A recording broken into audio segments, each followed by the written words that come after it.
Today we'll be talking about Newton's second law of motion.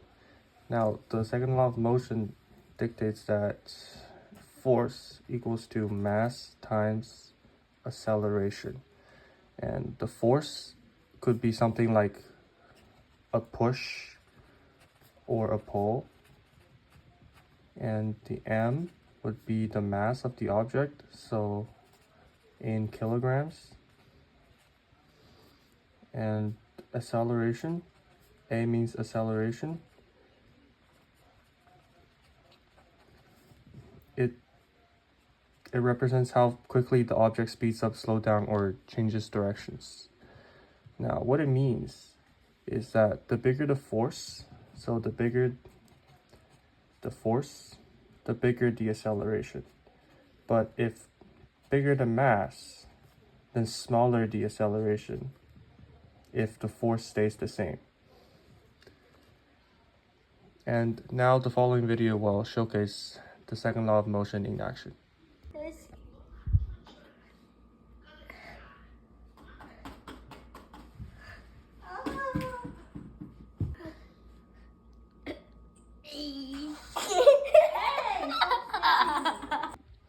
So, why did the child have a much more difficult time lifting the second weight? Well, to answer that, we first need to find out the force exerted by the weight onto the ground. These diagrams demonstrates the weights on the flat floor, and to calculate the force, we'll be using the equation we just learned, except we substitute acceleration for acceleration due to gravity. This is because a stationary object sitting flat on the ground only experiences acceleration due to gravity. For mass 1, we get force equals to 1 kilogram times acceleration due to gravity is 9.8 meters per second squared. We get a force of 9.8 newtons. And for the second mass, we get 3 kilograms times 9.8 meters per second squared equals to 29.4 newtons.